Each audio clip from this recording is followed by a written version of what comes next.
This is Sean White from XDCNetwork in Australia. I'm very glad to bring our next appointment in the XDC Real World Assets series. And this time we're going to be focusing on a real world process, and that is tokenizing paper in trade exports. Today I have the great privilege and great excitement actually bringing in Suheb, who is the co-founder of DigiChain Innovations. Suheb, nice to see you again. Thanks, Sean. Nice to meet you again too. It's been a little while since we've had a call or met face to face, but it's always a pleasure. I'm bringing this episode today because often in the XDC Real World Assets series podcasts, we're focusing on a commodity or we're focusing on a specific sort of tokenization of a thing of value generally, but oftentimes we don't. We tend to overlook the things of value in our processes, and obviously XDCNetwork is very steeped in tradition with trade and trade finance. So you and I have gotten together over the last 12 months almost, or at least 10 months, and sort of worked together in hatching ideas. But perhaps you'd like to bring everyone into who you are, DigiChain Innovations, maybe speak a little bit about your background before we really get our teeth and launch into today's series. Yeah, sounds good. So thank you for inviting me for this podcast.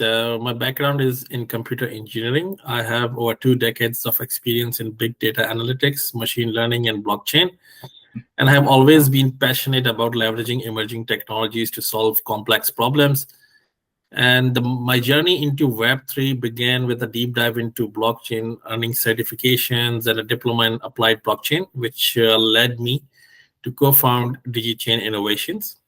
So DCI, or DigiChain Innovation, was born from the idea that blockchain can transform traditional industries, particularly in the areas like you mentioned, trade digitization, supply chain management, and traceability. Moving ahead of what people always term blockchain as a cryptocurrency domain, there are so many business use cases that we can leverage. And our core team is a group of seasoned professionals, each bringing a unique set of skills in blockchain, design thinking, and innovation.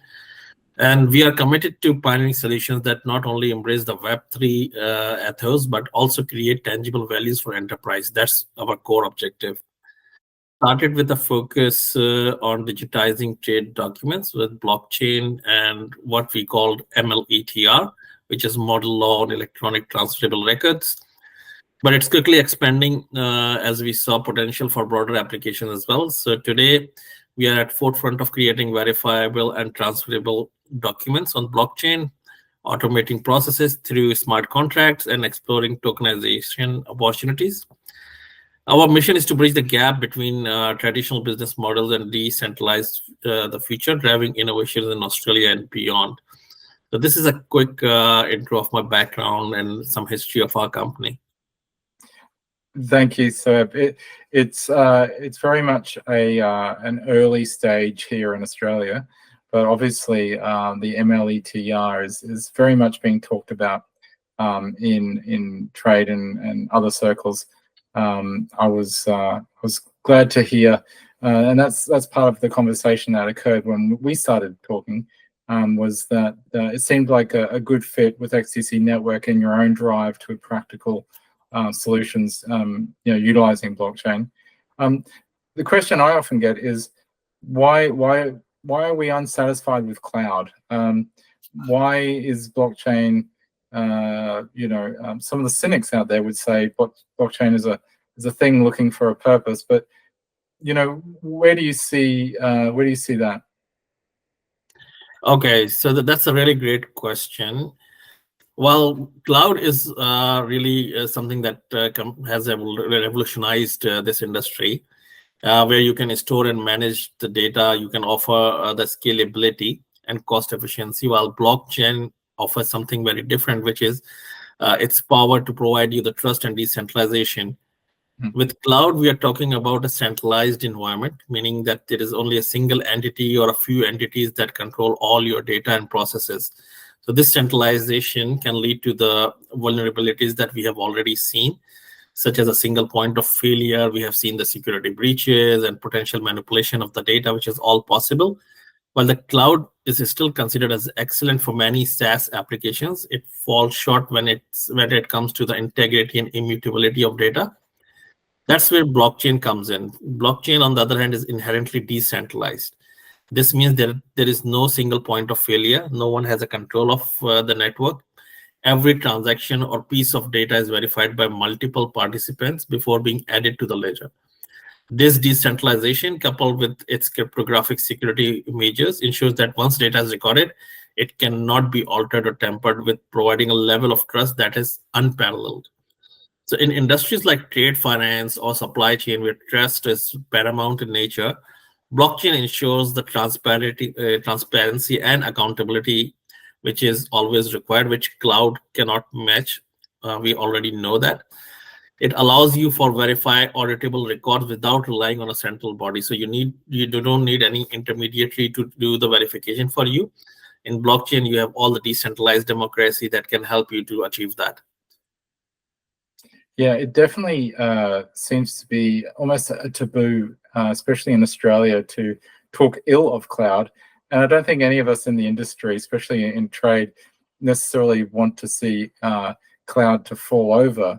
But we all have to appreciate there are certain strengths and weaknesses in any technology. And yeah, and I think it's a conversation which we can have as mature adults in the room. And cloud is part of that whole digitalization of the economy, obviously, as is blockchain and perhaps the other various DLTs, the graphs and things like that.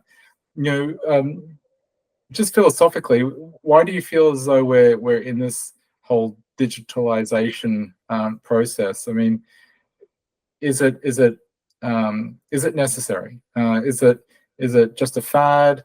Where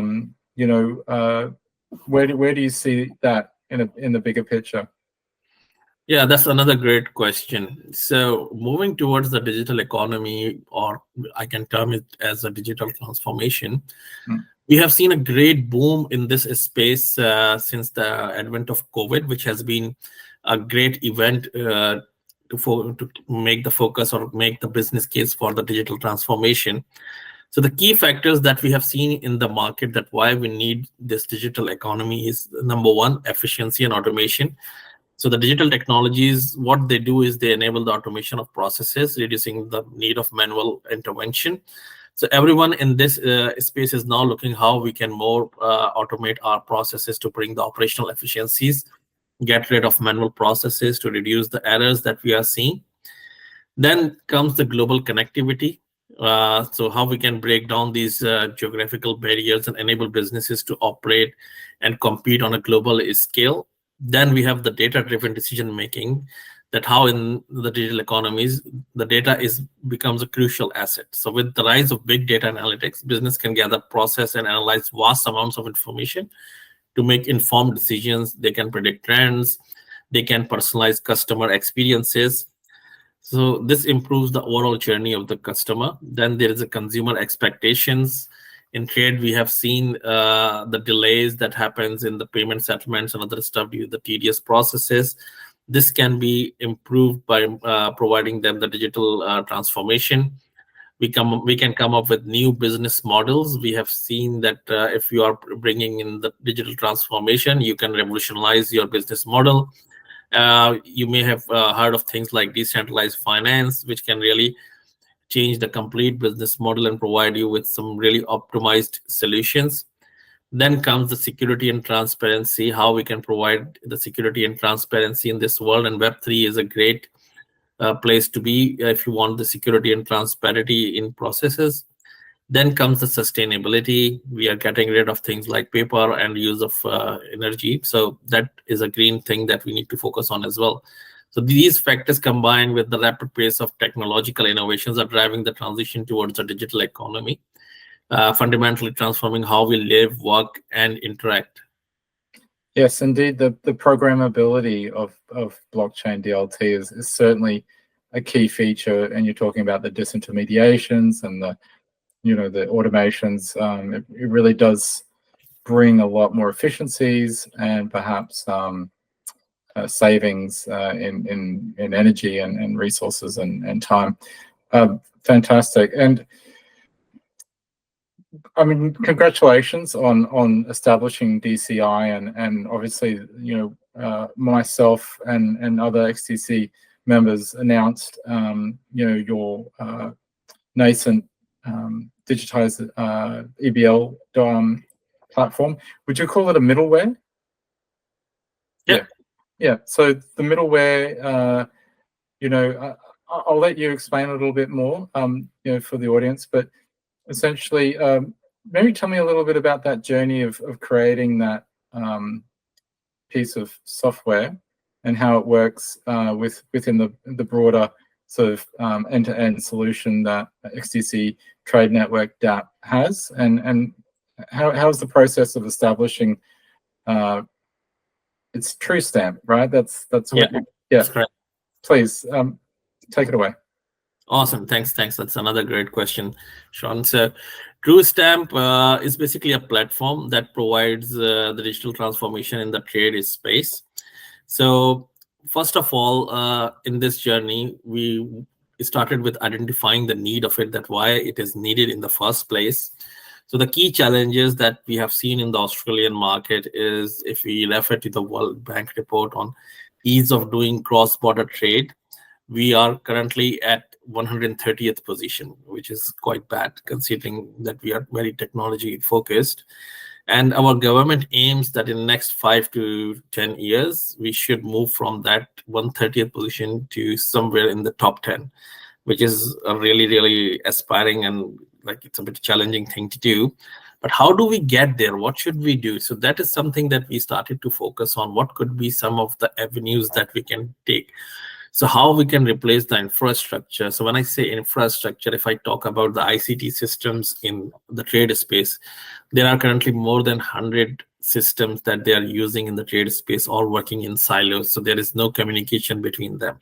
So how we can build an infrastructure which can provide a holistic view that can bring them all these disparate systems together. Then comes the regulatory compliance, how we can make sure that everything is in compliance with the local and international regulations and standards that needs to be followed on. Because if you are going into the international market space, you have different challenges, you have different local regulatory challenges. Then how do you access the market? How do you create the partnerships? So our partnership with XDC is the prime example that we have started with, that we need to partner with some of the key players in the market so that we can enter the market and get some traction. Then we need to come up with the plan for supporting the small, medium enterprises, starting small, so that we can address the pain points of the organizations which are facing great deal of challenges when it comes to trade, how we can help them with not only with the digital transformation, with some other aspects of improving the trade processes as well. Then comes the challenge that whenever the innovation comes in, how everyone will adapt to it, what better solutions we can provide by bringing in some further automations with things like AI and other aspects of the technology, and how our users can adapt to it. And then comes the last piece of the journey, which we'll have to work on, which is how we can promote Australian digital exports. This would be to basically work with the other jurisdictions which are digital savvy and make sure that we start our digital imports and exports, so that we can make use of this platform and make use of this tool that we are building on to improve the overall cross-border trade facilities. So overall, the journey has been about creating an ecosystem that not only supports the digital expert, but also fosters the growth and innovation across Australian economy, ensuring that the businesses of all sizes can thrive in the global digital marketplace.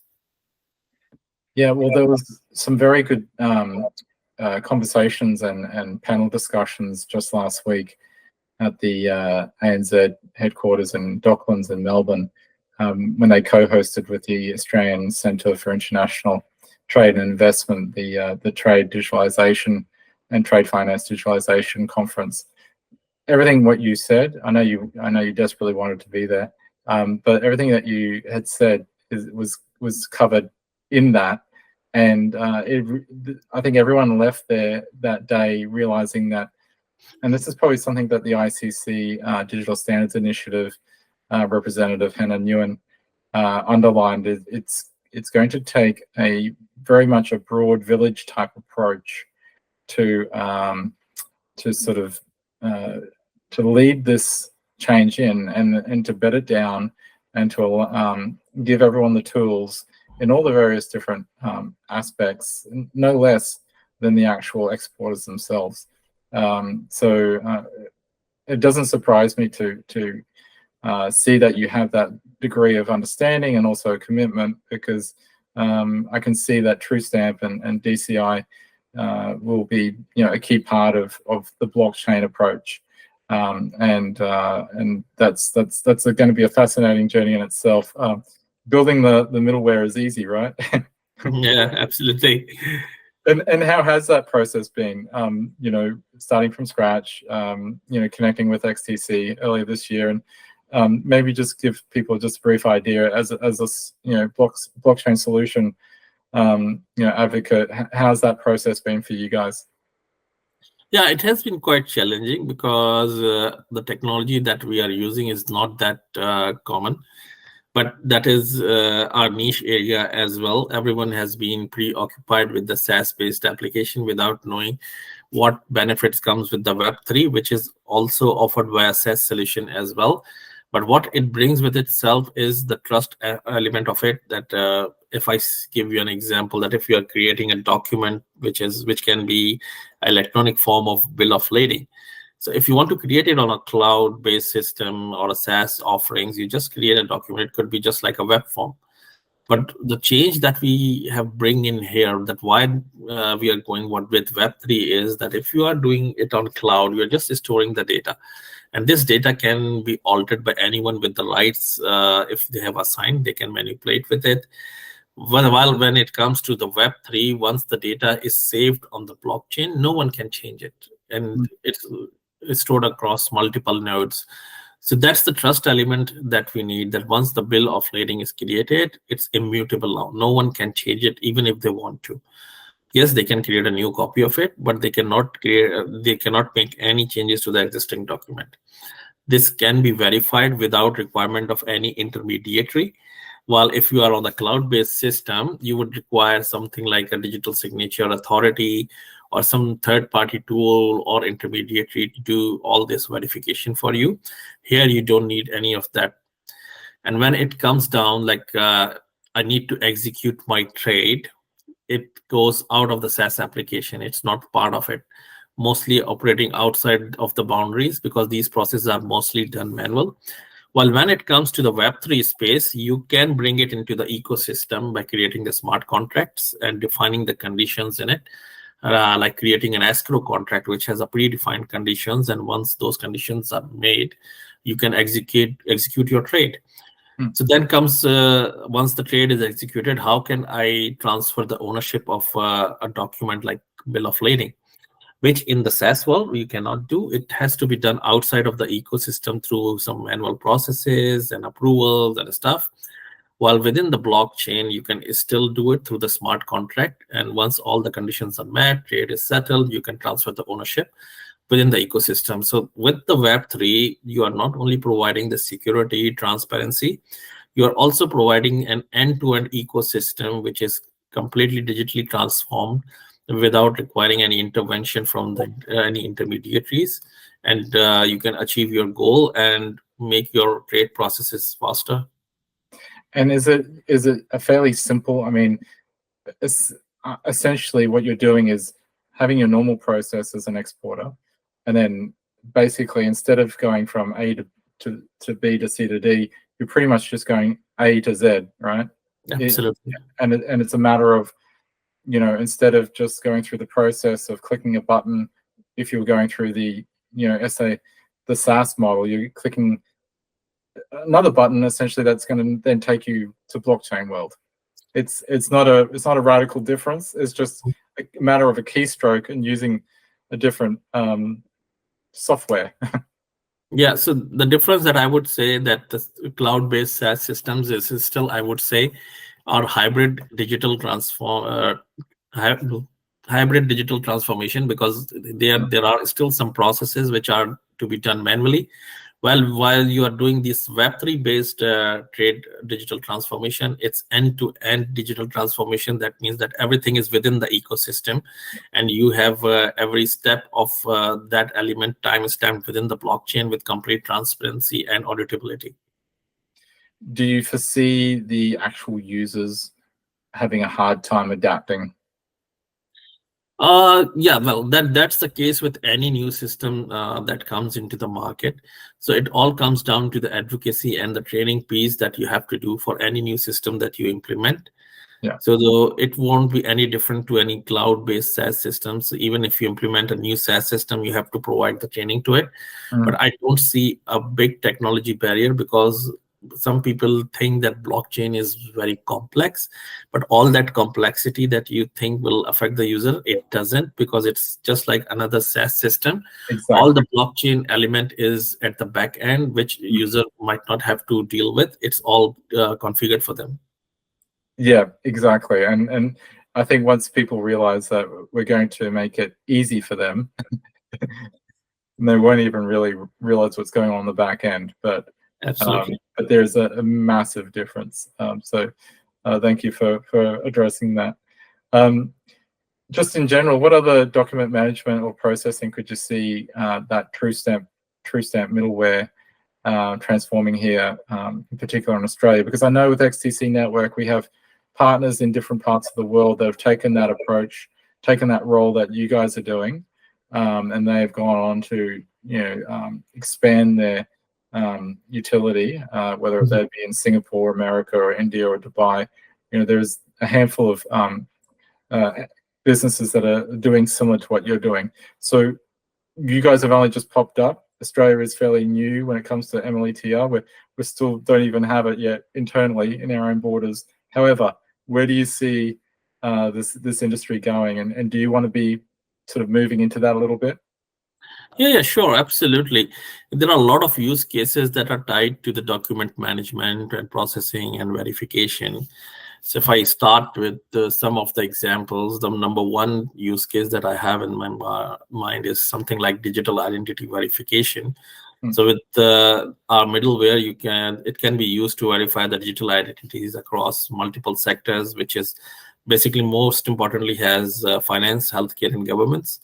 In banking, you need the KYC to reduce the fraud and expediting the account opening. So you can use something like document verification tool similar to TrueStamp to verify your identity instantaneously. I may get a question from or challenge from the audience that this is something that you can still do via various other vendors. But the key element that we have seen through different data breaches, that or whoever is doing these sort of ID verifications, there is a big risk of data breaches and all the data being leaked into the market. With blockchain, your data is saved in a cryptographic manner, which cannot be susceptible to the data breaches. So it's secured on the blockchain. Another interesting use case that we have is the property and real estate transaction. So the good part of it is it's very similar to trade. Like if you are selling a house, you are paying for it, and once everything is done, you need to do a ownership transfer. All that can be do similar to the trade transaction with some escrow smart contracts, and we can still achieve that. We can manage the health records. We can do the legal document processing. There can be so many legal cases. Then comes the education credential verification. So if you have achieved a degree or whatever education credentials from a reputable institute, you can anytime verify it on the blockchain with just a click of a button. And what else we can do is we can even use it in the insurance domain as well to do some documentation for insurance purposes as well, and do the verification for them to reduce some fraudulent claims in that sector. Excellent. So there's obviously use cases which have the whole verification, but then you're also mentioning that, like trade, where there's verification and transference of title, there's also a whole bunch of use cases which are interrelated, like you said, with real estate and things like that. So that's fantastic. We'll kind of finish up in a minute, but I think we've covered a fair bit there. The global trends we're seeing here and abroad. I mean, AI is still the shiny thing in the cupboard, but where do you see just generally philosophically global trends going with what you're doing in Web3 and the digital economy? Where do you see yourself being drawn to? Is tokenization, real world assets, is that still very exciting for you, or where does DCI go from here? Yes, that's a really good question. So the top of my mind or in my agenda is always been these days the work that we are doing in the digital trade and the paperless commerce. So the trend that we are seeing is that there is a global push towards the paperless trade that is being driven by the need of greater efficiency, transparency, and sustainability in international commerce. And it includes the adoption of this MLETR and other sort of standards that we are looking at. So what our core focus has been is to how can we better digitize these documents. Our team is keeping a close eye on the developments in international standards and regulations so that we can ensure the compliance and interoperability. Other thing that we are seeing is the sustainability and green blockchains. We have always heard that blockchains sometimes consume a lot of energy because of the consensus algorithms that needs to be worked on by the nodes. So as environmental concerns become more pressing, there's a growing emphasis on sustainability in technology, and it includes the development of energy efficient blockchain solutions and the use of digital tools to support sustainable practices in industries like agriculture or manufacturing. So our focus is exploring how blockchains can be used to enhance sustainability, particularly in supply chain traceability, by providing the transparency, accountability in sourcing and production. We are aiming to help businesses meet sustainability goals and reduce their environmental footprint, especially in the CO2 emissions. Then we have the tokenization of the assets. We are interested in the potential of tokenization, particularly how it can be applied to trade finance, supply chains, and asset management. Our team is constantly exploring the opportunities to create new financial products and services that leverage tokenized assets. Then we have interoperability and cross-chain solutions. So we are actively monitoring and participating in the development of interoperable blockchain solutions. So this is essential for creating a scalable and versatile digital trade platforms that can interact with multiple blockchains and legacy systems, which we will have to encounter in future. So that's something of a forward thinking that we are doing. And then the most importantly, which everyone talks about, is the AI automation of the processes, how we can use AI for the automation of the business processing. So we are looking to integrate AI and machine learning into blockchain solutions, particularly in the areas like smart contract automation and supply chain optimization. The team is also exploring how AI can enhance the decision-making process within the digital trade platforms. And then we have a focus on digital identity and self-sovereign identities. So we are exploring how blockchain can be used to create secure, verifiable digital entities that can be used across various platforms and services. This particularly is relevant for trade, compliance, and wherever the ID verification is critical. So it sounds like you guys have got a really good grasp of the most pressing issues right now, and where we might be able to take blockchain into the the living rooms going forward as well. So I'm really excited that we cross paths, and we're sort of really vibing off each other going forwards with what you're doing, because it brings me a lot of joy to see Australian businesses really grasp the opportunities that really are unnecessary and vital for the entire country's productivity, the entire country's security, and so just really honored and thankful that we managed to kind of work this together, and that you found the XDC network a good place to kind of pitch your tent, and like you said, you mentioned all the regulatory compliances and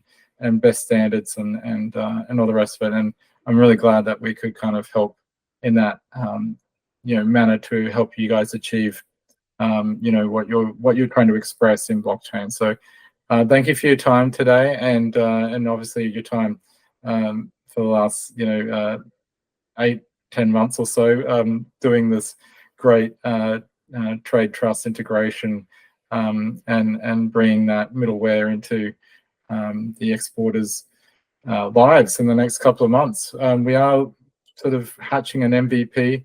I'm doing my bit as the XDCNetwork ecosystem and business development manager here in Australia to kind of bring that to you, so you can bring that to market. So it brings me a lot of satisfaction to see how far you guys have come, and we'll certainly be releasing some good news in the next few weeks, and I'll be talking to you soon about all that, and we'll definitely take this to the next step. So, any last comments before we leave off today? Thanks a lot for your time today and inviting me to your podcast. And it has been always pleasure working with you guys. We have been having a great fun working with XDC and building up some enterprise grade solutions, which has been something personally, I think that this has been something missing from the blockchain ecosystem. We have been focused on too much on the crypto tokens and currencies, and it's time that we take blockchain to the next level by building enterprise grade solutions on the blockchains to bring more business case and business activities into the blockchain world and utilize this space to the optimum level. And it has been a great pleasure for doing this podcast with you, Sean, and I look forward to talk to you soon. Indeed. Thanks, Suheb. Thanks a lot, Sean.